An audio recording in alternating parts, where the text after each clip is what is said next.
Hey, good morning and welcome to Breakthrough Walls. I'm Ken Walls and I'm your host. And today I have a real life rock star, like for real. This woman may bust out an electric guitar or something. I don't know. She's a rock star.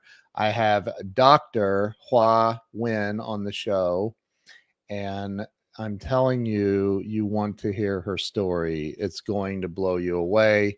So do me a favor and share this out right now. Share it out with everybody. Stay with us.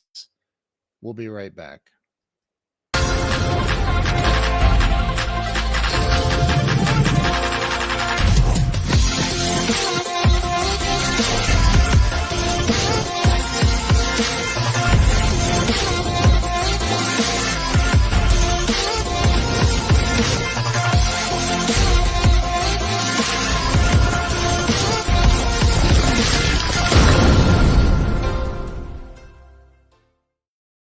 And we are back. Let me bring Dr. Hua.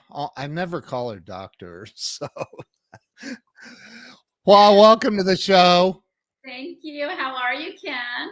I'm wonderful. It's so great to have you on here. And you don't have to call me Dr. Ken. You can call me Hua. Well, you're going to be my doctor, you or Jaime. So, anyway, I am so grateful to have you on here. I met you, gosh, when was it? Was it last? No, it was before July, right? I don't remember. I think it might have been July at the event, at the Rockstar event, maybe. Just July? It wasn't February? I think it was July. Oh my gosh. It seems like we've known each other longer than that. So we were both experts at at our own little table. And I remember you were walking around looking for your table. And that's when I met you. I just thought your energy was amazing. So I'm so excited. I started this about 5 years ago, almost 5 years ago. And it was to help people get unstuck in life, probably selfishly for myself first, and then the rest of the world. So Hua, why don't you start with telling everybody where you were born and raised? So, Ken, I was born in Manila, which is in the Philippines. Okay. And so we were in a refugee camp. So my parents fled Vietnam after the war. And so my mom was actually pregnant with me at the time. And my dad was the one who rescued 75 other people on a wooden boat, left in the middle of the night. We were at sea for 7 days. I have two older brothers. And so my mom, she thought we were all going to, die in the waters. But we made it to the refugee camp. That's who was accepting people at the time. And that's where I was born. And then I stayed at the refugee camp. And I came, I moved around a lot, but I came to the US when I was about 8.5 years old. So From the Philippines? No, we went to the Philippines. We were there for almost a year. And then from the Philippines, we moved around to a lot of places in Germany. So, and then our family got split. And so my immediate family went to Germany, and then my grandparents, uncle, and a lot of our other relatives went to the US because it was like 3 days apart. So whichever country was accepting refugees at the time, my family went first. Literally 3 days later, the rest of the family was able to go to the US. So it took us a while before we were able to come to the US. So in other words, you started life with a silver spoon in your mouth. Yes. A lap of luxury. What? Luxury, yes. No. What in the world? So you were like, that's insane to me. That's got to be crazy to most people that are in America, for sure. I mean, like that. You're right. I mean, this is, and here are my parents, right? So my mom and my dad, leaving everything behind. When you're fleeing a country, you don't take anything with you. So it's bare bones, whatever your clothes on your back, and then whatever they can barely live with, right? So it's really starting completely starting over and coming to the US, my parents like spoke no English. My mom never had an education. And so, it was really tough just trying to find work and having a language barrier and whatever skill sets they had from Vietnam to try to make ends meet to raise 3 kids. Wow. So you were 8.5. You don't know do you know how many places you lived in the first 8.5 years? Man, in Germany, I think we moved around maybe about 6 different places. Wow. And then when I came to the States, we moved around a lot. And so, throughout my course of like learning how to adapt in school, I mean, I've been to 18 different schools, Ken. Oh my gosh. So I've never, right. So we kept moving and people were, and so you have to learn to adapt and pivot. And so I've been in all sorts of different states and schools and environments. And but you build some tough skin and you learn to adapt with the environment and your surroundings and try to make the best of it. That's unbelievable. I love that though. I absolutely, I mean, not the pain you went through, but I, look back. I mean, when you look back, do you see it as a painful thing? I don't, because for me, there is some challenges, but I think it's a blessing still, because when I see and travel the world, and it gives you perspective and contrast. I mean, living in America, there's freedom, and that's the whole sole reason of my parents wanting to come to America, is for that freedom. And so when you talk about the American dream and living and all the opportunities, like, I'm completely so blessed. Like, our worst days here in America are better than the majority of people in other countries. And so when I travel and I go back and I see these areas, I'm so blessed that we have the opportunity to be here, to build that and create that. So even through my rough times and learning how to adapt, I mean, I call this like first world problems, because like, right. I'm like, okay, so what, right? So yes, there were some challenges through my journey, but those adversities built who I am today, right? And it gives me a whole bigger, wider lens of how I view the world and I view people. So I'm so blessed, like, absolutely. That's one of the things I love about you, because I'll never forget when I first met you. You just were radiating with this joy and big smile like you're doing now. And I thought you were a dentist at first. I'm like, she has perfect teeth. Oh my God. So when you got to America at 8.5, I mean, 8.5 is old enough to remember everything, right? Yes. Where did you land? Where did you? So when we first landed into America, we were in Allentown, Pennsylvania. So Allentown, Pennsylvania. So my mom, my dad, my 2 older brothers, so a family of 5. We lived in a 1-bedroom that we shared with a family. And so we had 4-bedroom house. Our family of 5 lived in 1 bedroom. And so we shared that. We were in that 1 bedroom sharing quarters with the rest of the family. And we did that temporarily until we could find our own little apartment. But, that's okay. We were at least, but it was hard because I didn't speak English. I spoke German. So at that time, I spoke Vietnamese and German fluently. You did? And then English is my 3rd language. And so I was made fun of because I didn't speak English, Oh my God. Wow. I learned English pretty easily. I mean, it took me probably within a year. I had ESL at school. And so I remember having to be taken out of my classes so I could learn my ESL, and then I get teased and whatnot. My cousins would tease me because they're like, oh, because I was speaking German at the time. But it's okay. Do you still speak German? No, it's been way too long. I don't remember. I no offense to anybody from Germany, but it sounds like such an angry language. Yeah, after learning German, learning English is a lot easier. Yeah, right. We have some rock stars on here watching today. Tom Ginn says, I wish I spoke as good of English as you. No kidding.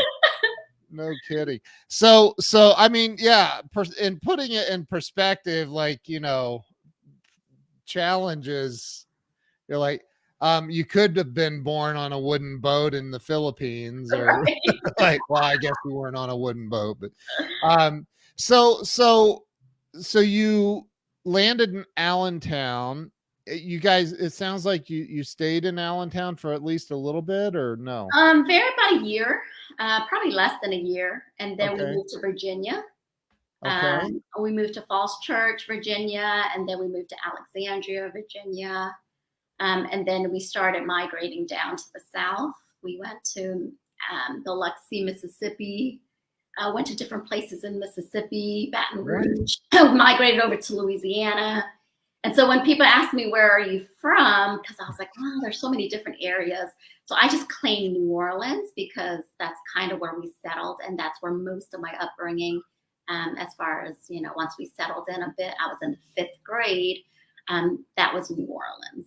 Okay, so question, why were you moving so much? What was So my parents were just trying to find work, Oh, so my mom, the only skill set like really she had growing up was, she didn't speak English. She wasn't allowed to go to school in Vietnam because she was a woman. And so her parents didn't let her go to school. And so wow. the only thing she knew how to do was go to the market and buy and sell. And my dad, and she knew how to cook because she was a oldest of seven, so she cooked for the family. So she was a Wow. phenomenal cook. My dad, he had a fishing boat, right? So he knew how to fish and shrimp and things like that. So we migrated down south because we were looking for opportunities, and my dad was trying to find work and wound up going down south to go fishing and shrimping. And then my In New mom, Orleans. yeah, in New Orleans. Yeah. And my mom knew that she could work in any restaurant, right? Okay. Because she knew how to cook. So, she knew that she could at least do some sort of work in the food industry. And so Wow. that's kind of what brought us down south and just moving around trying to find opportunities. When we came to America, they were working as janitors. And Wow. so, yeah. And so they were cleaning homes and hotels. And that was just really hard for them because they're like, we came to America for, for American dream. And it was hard. It was really hard for them to try to make ends meet. Wow. So we were always struggling financially. And I'll always remember that was always a conversation. And the struggles was like, we just don't have enough money, right? And so that Mm. was really hard for me because I was like, man, what can I do?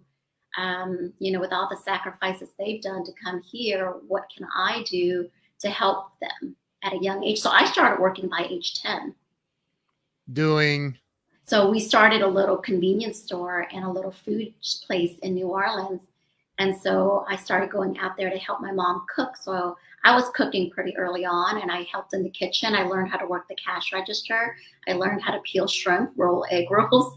I mean, I learned pretty much all the prep work in the food industry. My mom taught me everything. And that's what I did after school. I would go to school every day. So 7 days a week, I would be at our little, our little convenience store, and we sold food there too. wow. And so I was working with them till 10, 11 o'clock at night every day. School during the weekday, and then, right after school, I'd go straight to work with my parents. And then my dad passed away when I was 13. Oh Um, my gosh. with my mom and the three of us. We all had to work. We all had to pitch in to make ends meet, right? And we lived in a little bitty trailer in New Orleans, right? So Oh my we didn't have a car, Lord. so we walked everywhere. And so when people would see us in the middle of the road walking, they're like, hey, you need a ride. What? Wow. Wow. Wow. Wow. So, good grief. Yeah.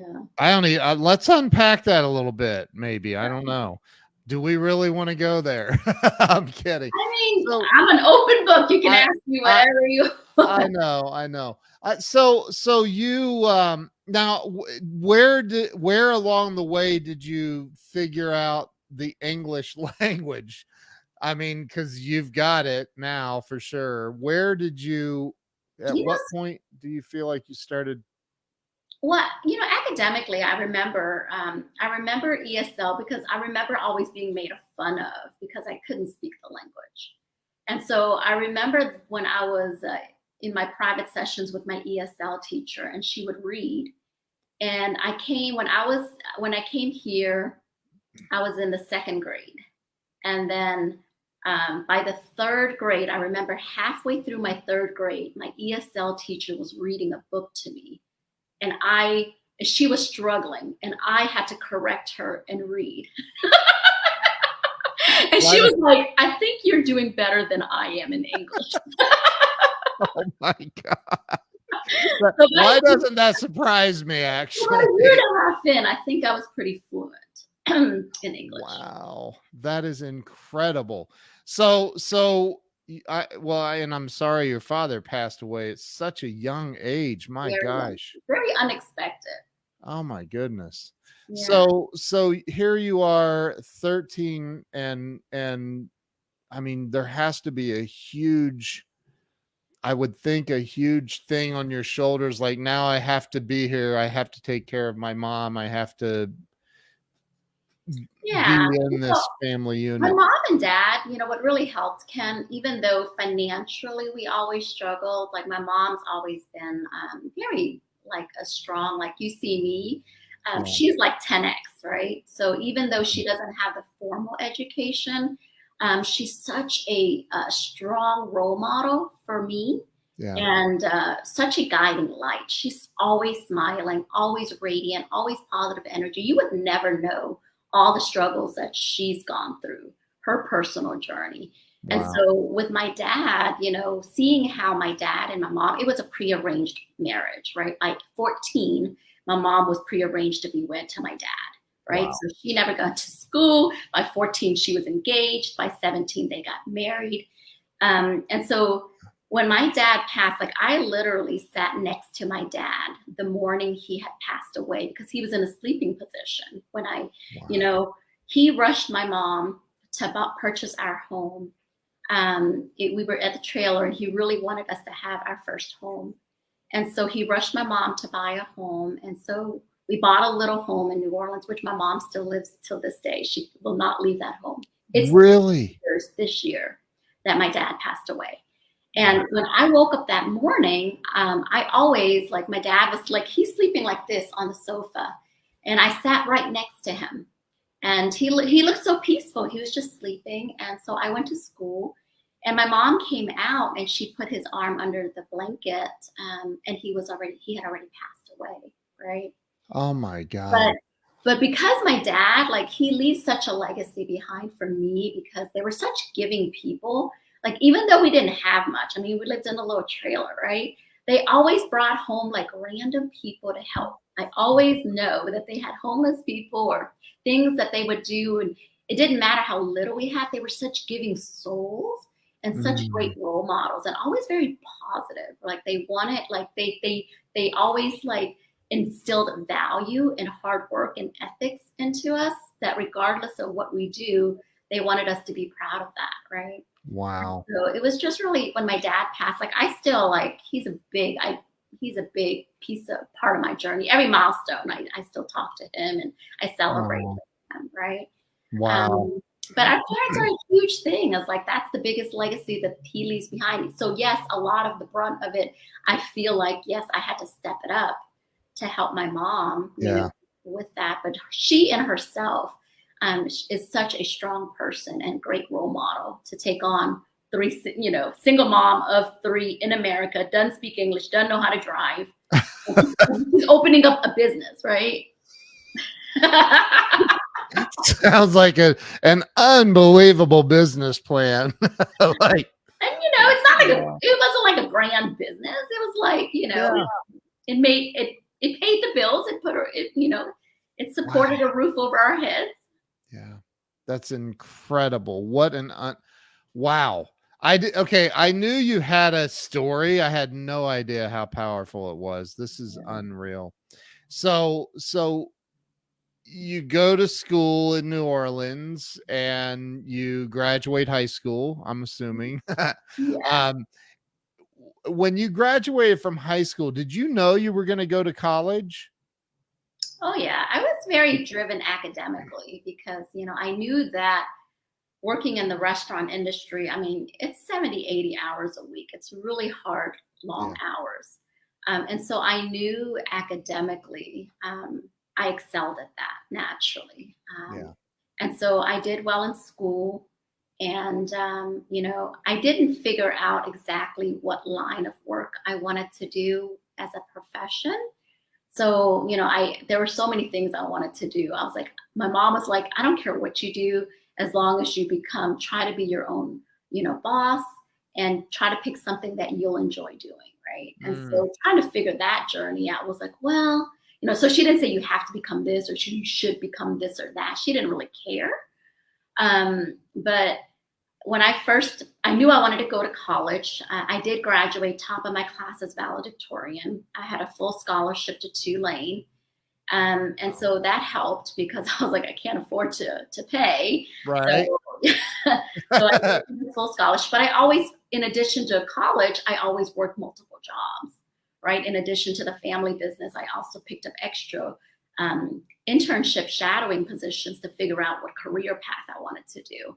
And so I started working at an optometry practice and started, interning there, working there. And then that's where I decided, I think I'd like to go into optometry, because when I started Tulane, I wanted to go international marketing and management. And so I went to business school at Tulane. Wow. And then about a year and a half in, I decided I wanted to do optometry. And so I started picking up extra, kind of switching gears a bit. So I wound up double majoring, and just so have different things under my belt so I could pivot. But I wanted to have a good business background in addition to becoming a doctor, because I knew the ultimate goal, even going to optometry school, was I wanted to have my own practice, and I wanted to have the management and marketing and the business side of that. So smart. So that's just so smart. Yeah, my Jill's on here saying you were wise beyond your years when you were very young. So true. Uh, okay, so when you first started college, though, you didn't know I I'm didn't going to know be a exactly. doctor. I mean, Okay, at that time, I was still kind of like, well, I'll just take the core classes. I'll do business classes, all the accounting, yeah, economics, management. I did all of the business courses, and I did yeah, some of my core sciences and things like that. And so right. I always took 21, 22 credit hours every semester, had a heavy load. And then I also worked at least 2 to 3 jobs in conjunction to it. So I'm used to like busy, busy, busy. Do you sleep? Probably not a whole lot, because I would stay up late studying, right? Right, right. Um, So you go through, you get through undergrad. I don't know how it works for optometry. I'm assuming you have to go to some sort of med school, right? for optometry school, you do 4 years to get your bachelor's, and then after that, and your additional testing that you need to do, and then you go to 4 years of optometry school, and then additional, if you specialize, you do it additional from there. Wow. So you graduate, you become an optometrist. Within a week or two, you're independently wealthy. I'm kidding. No. But So so where did you go from there? Did you start working at another optometry practice, or did you yeah, start your own? so I met Jaime in optometry school. So in Oh, that's right. 2005, he was my lab partner. And That's so we're doing eye injections. I always told people, how did you guys meet? Oh, lab partner doing eye injections on one another. oh, That's our love story. what is an eye injection? Just You so do a saline injection. It's called a subconjunctival injection. a needle in the eyeball? A syringe in the eye. Oh, God. Well, I guess that's a good enough reason to get married. Like, I trusted him enough to jab me in the eye with a needle. Why not? No. But optometry school, I mean, it's not easy. Everything is, Yeah, it's very, college is one thing. Optometry school was definitely a lot harder, yeah. going through that journey. And then, clinicals and things like that. And optometry school, I moved to Houston to go to optometry school. Okay. I've always been one of those go-getters, and then but that was a point in my journey where I got really burnt out. Like, I've always been on such a, I'm just used to, like, that's just how I've all my life, I'm go, go, go. Yeah. And you hit a point where I hit a point where I'm like, I'm so dead burnt out, right? And And when that's you're in that, during optometry this is school. during optometry school. Wow. So during optometry school, it was some dark years for me. It was before I met Jaime. It was some dark times for me because I struggled. Just like I got to a point where I'm just like, man, I'm just always on the go, go, go. I'm so burnt out. And so when I met Jaime, like he's such a light. We're like complete polar opposites, right? I'm like, man, who is this guy, right? Here I am always like hustling and like, just go, go, go, go, go, go. And like, he was just total contrast of who I was. And so at that time I was still very reserved, believe it or not, super shy, super quiet, a loner. I really didn't have many. I have maybe 3 close, intimate friends. Besides that, I kept to myself. I always did my own studying. I show up for testing. I leave and go to work. I do my clinicals, but I was always to myself. But during those dark years, and so Jaime really saved me. Like really meeting him in optometry school gave me a whole new, like, this light for life again, this zest for life, because I was feeling kind of like, I was like, is this all worth it? Wow. And I was just not in a happy place, honestly. When you met Jaime, I mean, obvious. I mean, he's so GQ. Like, I think any woman would be like, who's this guy? But so besides the obvious of him being a handsome fella, what did you, was there an instant spark? Did you guys like, that's it, we're gonna? No, I mean, I was kind of to my own thing, really. Okay. Still, even though he was my lab partner, it wasn't like instantaneous. Right. But he figured out like where I was going when I wasn't in class. Right. He was like, where does this girl go when she's not in class? And so he found out that what I enjoy doing when I have some time is I like to go bowling. And so bowling. And so he asked me out to go bowling. And he goes, how do you study here? I'm like, I don't know. This is my place of peace. And I like to bowl. I study everything there. I studied for my boards there. That's where I go. At the bowling alley? What? I don't do libraries. I do coffee shops and bowling alleys. A bowling alley? Wow.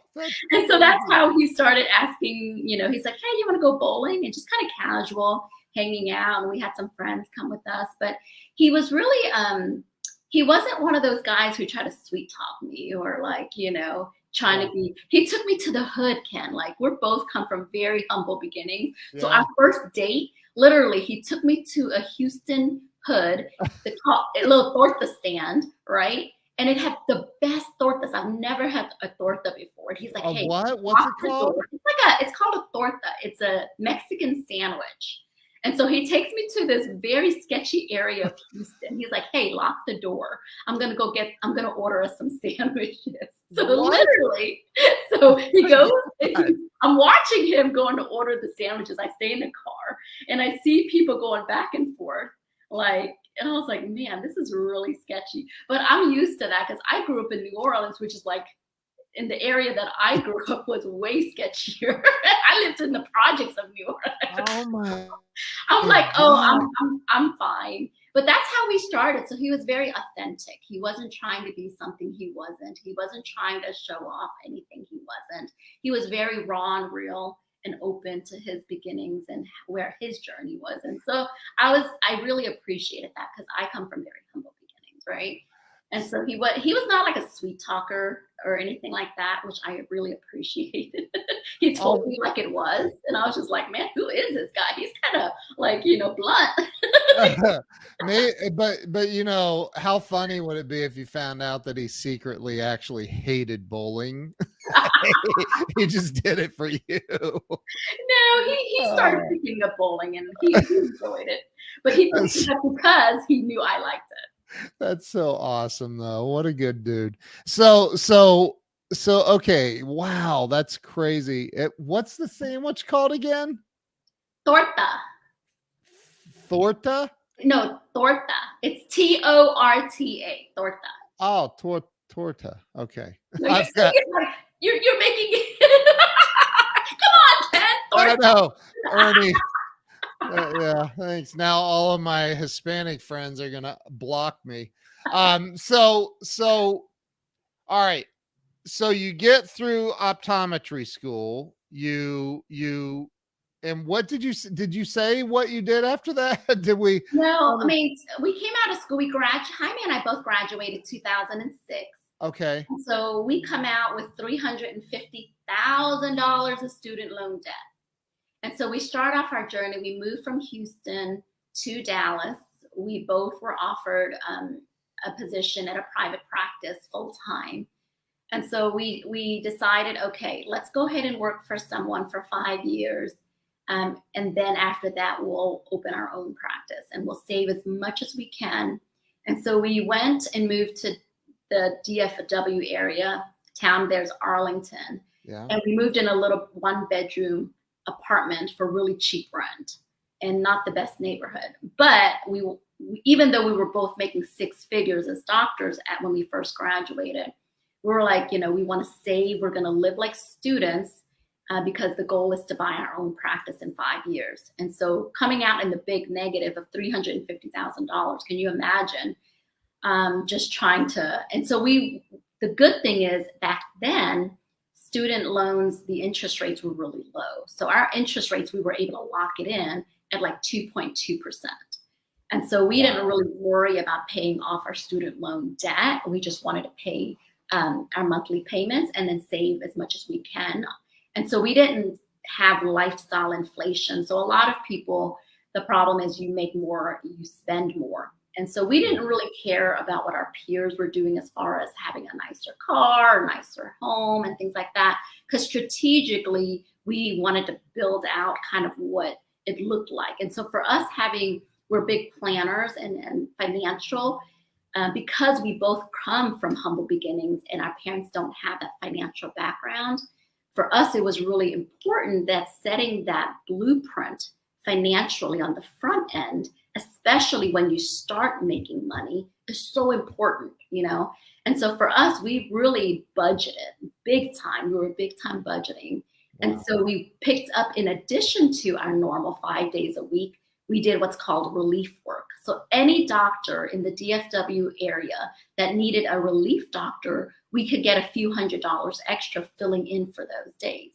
And so we wound up working 7 days a week most of the time because both of you, both of us, we alternated. We didn't get a fill-in position all the time, but both of us were always seeking extra work. And so we always pretty much stayed.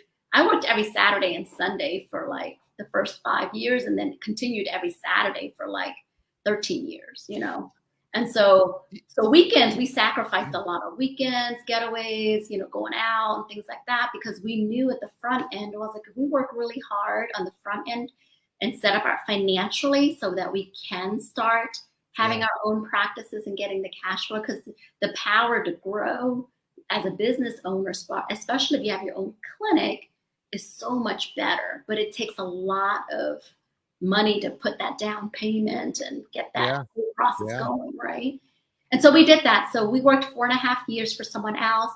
We got our first practice in Dallas called Eyepieces. So our first location is in the West Village uptown area. So very prime spot location.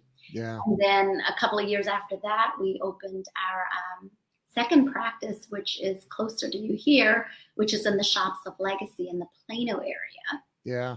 And so, we were able to, work extra, save our money. And then, when we bought our first home, it's kind of crazy because we lived in that little apartment for a while. And then by 2008, before the whole crash down thing, we were able to buy our first home, $135,000, 0% down payment at a low interest rate, right? And so we were like, okay, so that was our first home. And then after we, got our second practice, then we sold that home and moved over to Plano and bought that home. And so, it was just utilizing, but our lifestyle, like Jaime, I still joke about it because people are like, when are you going to buy Jaime a new car? I was like, he can buy whatever car he wants to buy. But he still buys his 2004 Toyota Sequoia with like 350,000 miles. Like now I brag about it because I'm like, that's a good car. He still drives that? Still drives it. 2004 Toyota Sequoia. 350 something thousand miles now. Oh my God. That's it's been the best car. And I still drive my 2008 car, but it drives great and low maintenance, but it's because it's not an appreciating asset, okay. So I am definitely unpacking all of this. So let's just back up for a minute.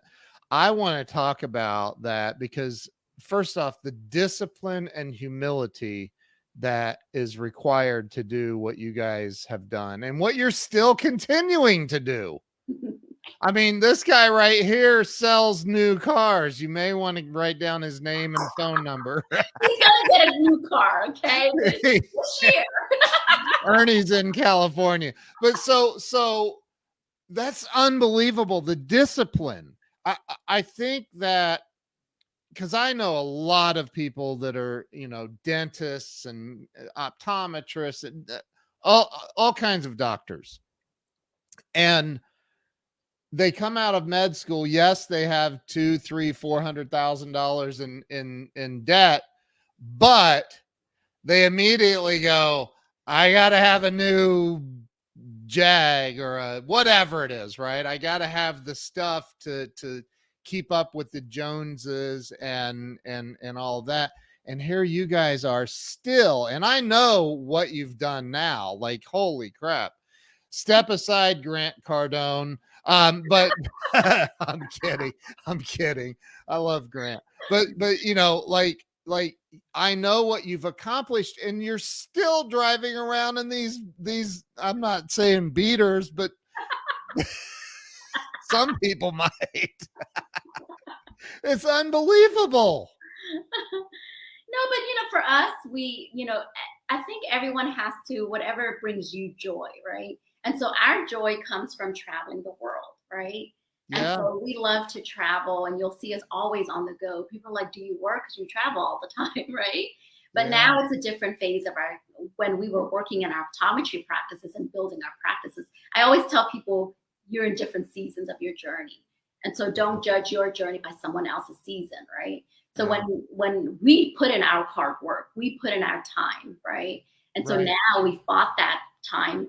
Now we have the financial and time freedom, but on the front end, we have that level of discipline in order to set up the ground. And I always say delayed gratification. But what we always did do is we still always did things we enjoyed. And traveling is one of those things that I find is an experience that creates memories and perspective that for us, that brings us joy, right? Yeah. And so that's how we spend our money. If you're and you do travel. We travel to some nice places. Yeah. Weren't you just in Bali or where were you? I was in Japan. We were in Japan for 2.5 weeks. And so, now we travel, we get to travel the world, but we didn't do that on the front end as much. We traveled, but not, as much time. Back then it was the time issue. Even after we made some money with our practices, the constraint is always the time, and that's what a lot of doctors fall into. It's like, okay, now I'm trading time for money and I'm tied to my practices. If I'm not there and producing the money, then the practice doesn't make money, right? Right. And so it's like, okay, how do I scale my optometry practices and how do I work smarter, right? And be able to free and buy back my time, because now I've got an 8-year-old daughter that I would love to actually spend time with because I can't buy that time back with her. And that's why the whole pivot of real estate came into play. So let's get into that some here. So at some point, and I can't wait to hear this part. At some point, you guys are struggling along in your 2004 cars.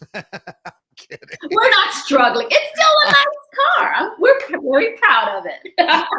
I'm just playing. So here you are, like, but the humility is what just touches my soul. I love that about you. Um, so you're doing the optometry practice thing. You're building. You've got the 2 locations. At what point did you decide, maybe we should consider getting into real estate? Yeah, real estate was one of those right when my daughter was born. So Jaime and I were together 2000 since 2005, right? Okay. Got married in 2009. We had our daughter in 2014. So 2014 was a pivotal year for us after our daughter was born because it took us a while to have her. And so once I had my daughter, I was like, man, priorities really shifted. And I was like, man, how can I spend more time and do well both in my career, Right. but also be a good mom so that I could be there with my mom and be there for her milestones. And so Jaime and I were trying to brainstorm ideas, and he was like, should we buy more practices? And I'm like, absolutely not. 2 is plenty. And so I really, then real estate came up. And I was like, okay, we know real estate is the vehicle of building wealth. Like that's all out there. We keep reading about it. We keep hearing about it, but we didn't know how to get started in the world of real estate. There's so much different types of real estate out there. Yes. So we started attending a lot of different boot camps, live events, learning single family, learning, different asset classes, flipping, wholesaling, land, listening to podcasts, reading books. And so all the stuff that was out there. The first asset class we actually bought, surprisingly enough, we went to Belize. And I did a girls' trip over there and absolutely fell in love with Belize, one of the islands over there. And I said, it's really behind on the times. I see a lot of potential there.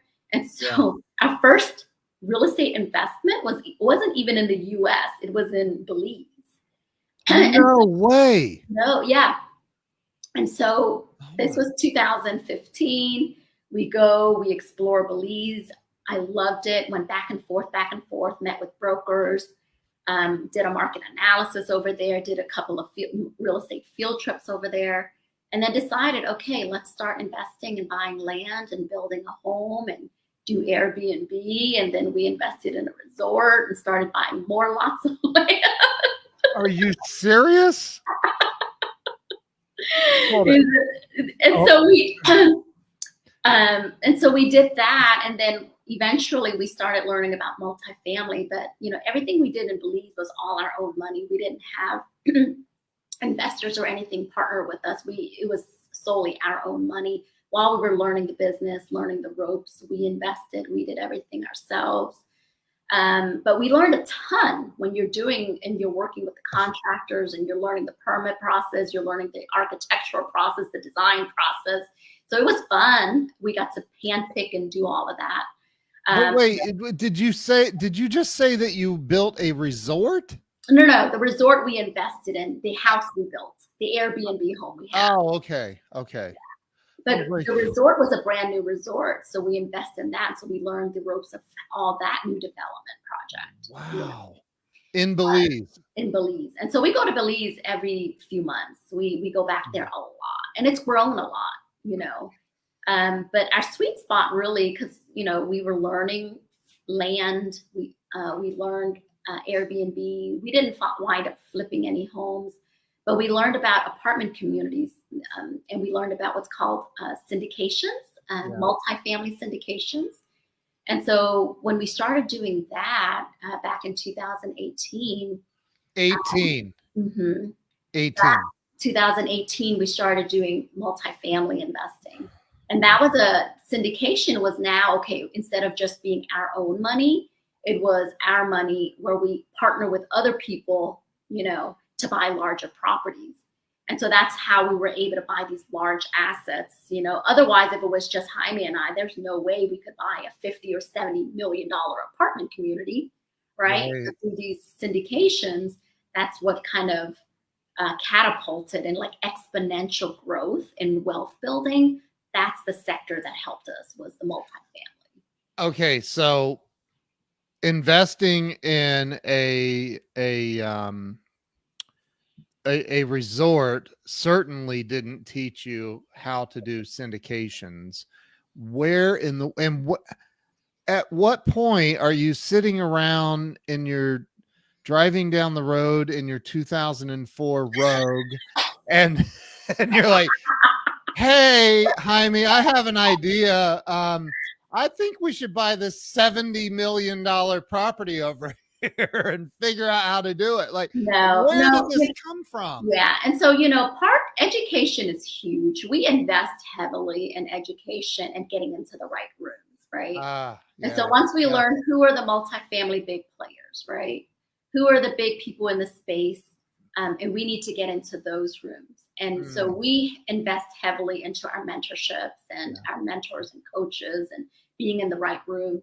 And the honest truth is, until you actually do your own deal and you partner and leverage someone with experience to kind of handhold you through that process, Yeah. that's when you truly learn. Because you can read all you want, you can listen to as many webinars and podcasts as you want, but until you actively pursue and do your deal. So when we started, we passively invested into these syndications so we can get to know people. It's such a relationship business.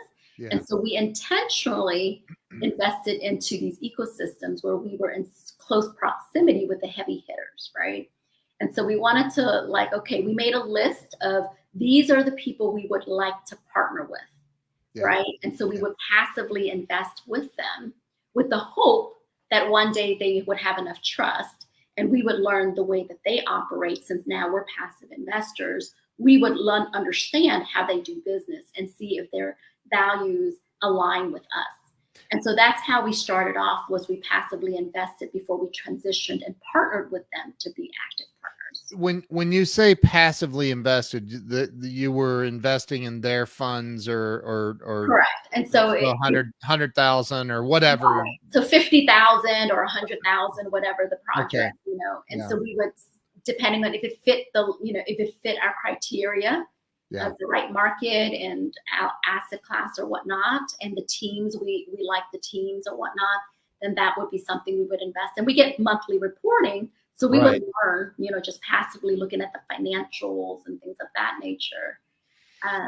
But did you really were you because you're right, there's it's one thing to read a book about injecting an eyeball with a needle. I've been doing it, right? It's another thing to actually inject an eyeball with a needle, right? So were you confident like the first couple of times? Were you like, here we go? There's always a level of, there's something in, right. But you do your best as far as your due diligence, right? Yeah, there's always a sense of, man, is this the right one? Is this the right one? And I have such a strong gut instinct that I always go by my first instinct. If it's not an absolute yes, then it's a no for me, right? Really? Mm-hmm. And so Jaime will tell you, we'll go through different, this is the same for all our practices. When we looked at 20-something practices before we bought ours, and even our properties and things like that. I'll go. And he's like, how do you know within the first 3 minutes, yes or no? Like, you haven't looked at all the financials. I'm like, if my gut tells me no, I don't need to look at the financials. Wow. That is so awesome. Yeah. And so, but you have to have the backbone to de-risk every investment and every business, even as an entrepreneur, being a practice owner, there's a lot of risk involved, right? But to lower the risk, right, is to do as much homework and be as well educated about it. And that's why we invest so heavy in our education, to learn the core foundation. So we understand what is aggressive underwriting, what is conservative, how do we properly vet things. And so we had to put our time and money into that. We've well invested, in addition to our optometry $350,000 debt, we've well invested over another $350,000 into our real estate education and getting into the right rooms and masterminds and that whole world, right? So there's always a saying, you have to pay to play. Yep. And it's true, but it put us into the proximity in the right rooms for us to be able to partner to make these deals happen and to learn and kind of like compress time frames. We learn, even people like, how can you have done that since 2018 to build a portfolio the way that you guys have built it, right? It's because we were in the right room around experienced operators that we've learned and kind of compress that time frame. And asking the right questions. That's the right question. You have to learn, and that's a process. And it's always still. Do we still get scared? Every new project, we still have a sense of, okay, we have to, really go over and over and make sure that this is something, because now it's not just our money, it's investors' money that put their trust in us too. So there's always a sense of, okay, is there anything else? Is there anything else? Anything that we can de-risk as much as we can, right? And can we talk about your portfolio? Like it's it's in the description of the show. You're at almost $500 million in real estate assets. We've exceeded that now because we did some more projects that we haven't added on to that number. We had closed in December. But yes, those numbers, they're not all ours, right? These, 480, now we're at 580 million, but those are, they're syndications. So I understand. we're only part ownership of that, but still those are a lot of those are assets that we are general partners in, right? And so we do a lot of the heavy lifting. And then we have a bunch that are more, as if you had to count what we have passive and active together, the portfolio is even a whole lot larger, but that's just actively what we have assets under management as general partners. But it's with that comes a lot of responsibility, right? Because a lot of people put a lot of their money in trust, but because we put our own skin in the game, our money, our time into alongside our investors too, right? And so for us, when COVID happened, when people talk about recessions and people are like, aren't you scared? Real estate, as soon as people hear real estate, they're like 2008 recession, aren't you scared of all that right now? So it's about mitigating some of that risk. And so multifamily, when you kind of compare it to like new, like commercial retail or hotel or resorts and things like that, COVID took a bigger hit on those asset classes. Whereas apartments really didn't take as much of a hit because people always need a place to live. It's a primary need for residential living. So it's a little bit different. And as long as you're in, it's underwritten conservatively, you're in a prime market where there's good growth. And, DFW is a great market. It's right here in our backyard. Yeah. Houston's a really great market. And so we look at all of those things, but is there is there a little bit of fear involved each time still? Absolutely can. If anybody tells you, no, it's all easy peasy, they're lying. They'll lie to you about other things too, right? Because behind every project, even closing the last 3 projects in 2022 was not an easy thing. Really? Every multifamily project, for us to be able to close on time the way we were able to close is not the norm for most multifamily operators in 2022. With the increase in interest rates and things of that nature and lending, a lot of teams, instead of a standard 60 days, 60 to 75 day closing, there's a lot of teams out there 5 to 6 months still trying to close. Wow. Because of all the lending and going back and forth with the seller and things like that. And so, to be able to close properly, by December, we were extremely ecstatic. We were able to make it a smooth transition. But the last 3, because of lending and interest rate increases and things like that, it was a lot of hard work on the GP team trying to make everything close out properly. So let me ask, because gosh, now we're talking, there are people watching right now that just can't wrap their brain around $500 million like that. That's a lot. I just can't.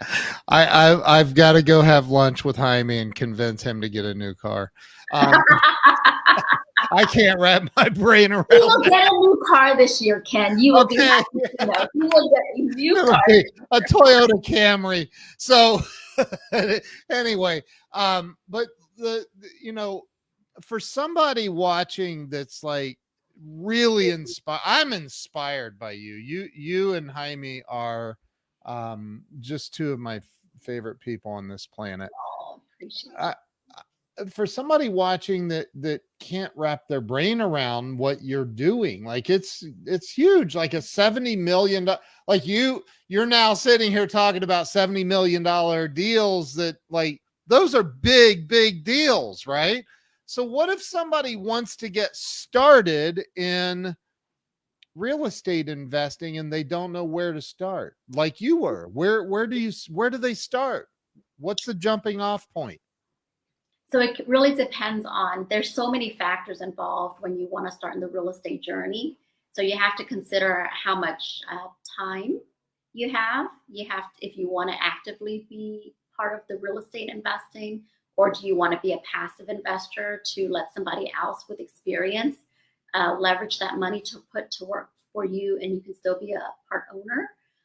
If you want to be hands-on, then you have to decide how much money do you have. When you get into these syndications, most of the times you have to at least have 50,000 to 75,000. So if you're starting it in the real estate and you're like, well, I don't have 50 to 75,000, then maybe you can go. Most people go into the real estate space doing wholesaling or flipping, and they can do a smaller amount. So really, there's a whole list of questions that you have to go through to see where can you start. And then you can always leverage, if you didn't have the money, but you had the time and you have different skill sets. So it also depends what kind of skill set, where do you live, because you can always partner. The key to real estate is partnerships and teams. And so if you can partner with someone with experience, and if you can either put in the money, you can put in the time, you have a skill set that the team can leverage. Those are all things that you have to be like, you have to add value to a team to help them. But don't let the money part or the time part kind of stop you from getting into the real estate game. Right. Yes, you have to get educated, and you have to get educated in the right lane. So if you're wanting to do single family, you have to find a mentor who's successfully doing single family or Airbnb successfully. If you want to get into multifamily syndications, then you have to find someone who's successfully doing that in that space. So I can't say one person can just listen to a general thing or read a general thing, because real estate is very fine-tuned depending on to what asset class you're in. And so when you're starting off, you gotta have to kind of figure what role and how active and what time commitment and what money commitment you have. And I always so when people have a call with me and they're like, well, I want to get started. So then I kind of walk them through that process and where they are, and if multifamily is the right thing for them, or they need to be in another asset class of real estate, build up some money and equity and skill sets before they can transition into multifamily. So a lot of people I have a friend in I don't know if he's in New Orleans. I think he's in Louisiana, but Chris Rude. Do you know Chris? I don't know if you know Chris Rude or not, but he buys mobile home parks, like a lot of them, right? Yeah. So there's all these, and I think about and I made a funny comment on one of your posts about one you closed on something 170 units, or that's a lot of toilets that Jaime has to manage. I know. I said that's a lot of toilets for Jaime to fix. We are not. Yeah, we're like, no, we are not the landlords. Right. But I think about that. Like, I've always thought, wow, because my brother-in-law owns like 500 properties or something. But I thought, I watched him. He's like killing himself, like going in there and remodeling. And I don't know anything about that. Our toilet clogs. I have no idea. Like, hey, I yell at Jill, hey, the toilet's clogged. I'm kidding.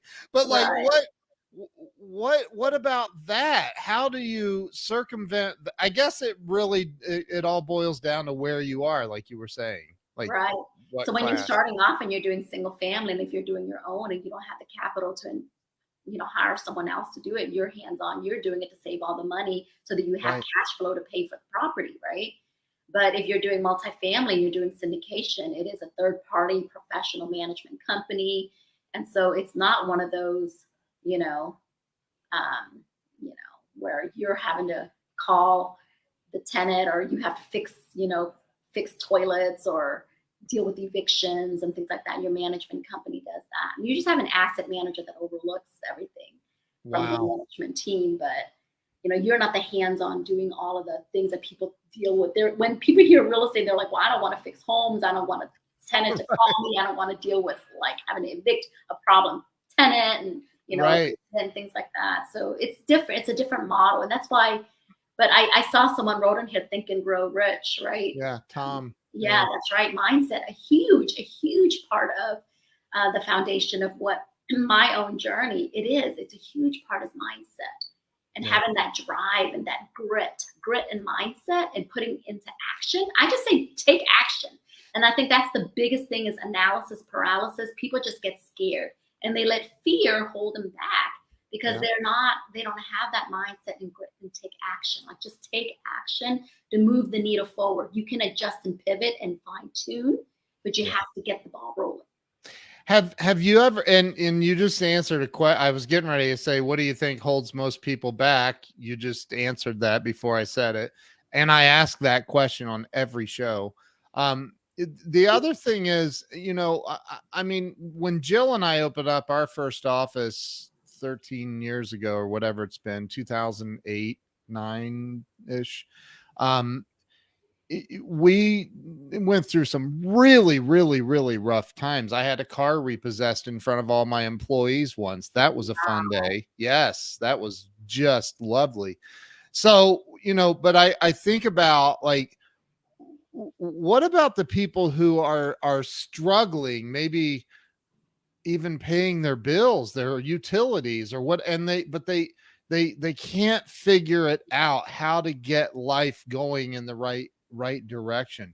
What do you say to them? Have you guys ever had Oh, those struggles where you're like, how are we going to make payroll this week? absolutely. When we first started, and even when we first purchased our own practice, I mean, there were days, Ken, we bought the practice from another doctor, all old equipment falling apart. And so we had to invest in buying new equipment. We had to put a lot more money into it. And then at that time, we were not busy when we bought that practice.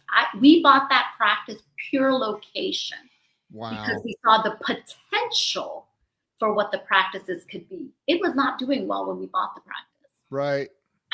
We just thought they were prime locations, and we're like, we can build and create the practice. But there were days where I would have maybe one patient or two patients on the books. Oh, I'd wow. be sitting there all day. I would never leave early. I would worry about how am I going to pay my staff this week. So Jaime and I never paid ourselves at the beginning of our journey, right? It was all just investing it back into the practice. And there were times where we're just like, I don't know if we're going to make payroll this week, right? Yeah. And so, and the stress of being your own practice owner is like, okay, we've got rent. We have prime locations with high rent. And Yeah. if we don't figure something out, we're not going to pay our staff. Right. So I understand the stress of living that, Wow. not just paycheck to paycheck when you're the employer and not the employee living Yeah. paycheck to paycheck. I'm like, I have to pay my staff, Right. and keep the doors open to this practice we work so hard for, right? And so budgeting is one thing, but creative, it's much easier to find ways to make more money than it is the ways to save more money, right? So if you can Yeah. do it in conjunction, if you can budget, the thing is most people focus on if they're going to spend, like they can cut down on budgeting. There's only so much you can budget and cut down on expenses. You have to use your mind to be more creative. How can I create more income? And so opening those doors, how do I create multiple streams of income within my own business, my core business? And then after I have my core business and cash flow, how can I make that money multiply and keep growing my money? We call it pregnant money. How can I make money grow money, right? And Love that. so, but you have to shift your mindset to not just a scarcity mindset, but to the abundance mindset of like, there's other ways to create multiple streams of income. And so we started doing that in our practices. And so I Wow. encourage someone who's struggling with whatever you are, whatever position, if you're your own business or you're an employee, there are ways you can do online sales, you can do online things. I did that all the time. Create a course, sell something online. There's other ways to make income. You Yeah. know, find some other thing you can add value. Everybody has a unique skill set that Yes. they can monetize on. If they can add value to someone else's life and help solve a problem, you can make more money in addition to whatever your full-time job is. Boom. I mean, do you have a microphone handy that you can just drop right now? I mean, that is so true. Wow.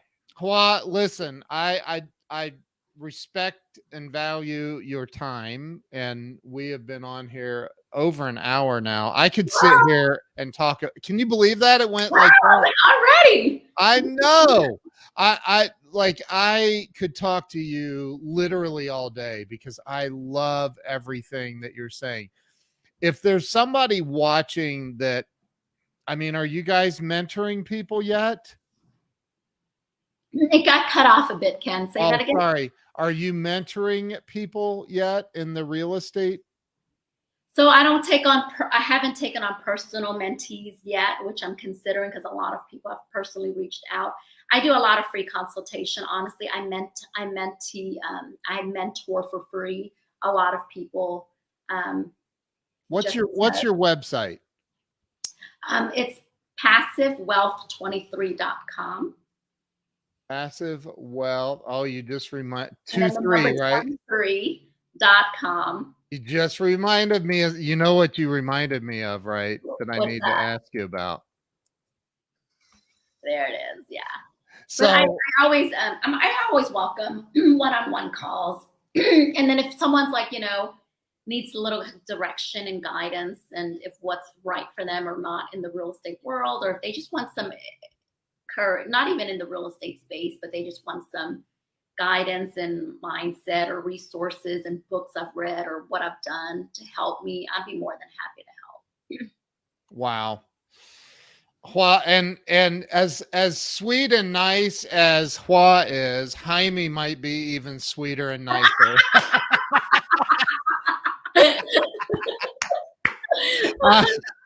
I'm just kidding. He is my lover, so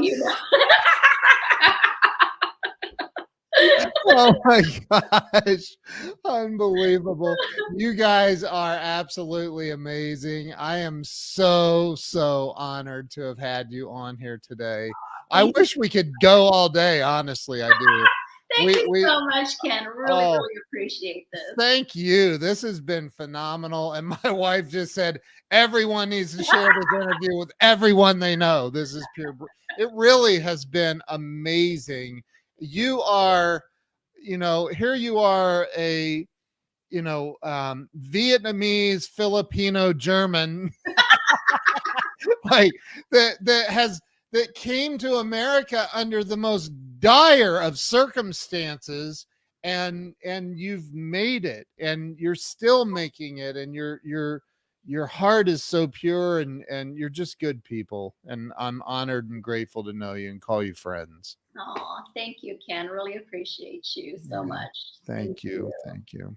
All right, I'm going to begrudgingly end this. I don't want to end this, but we need to. So everybody watching, please make sure you've shared this out. Don't be selfish. Share this out.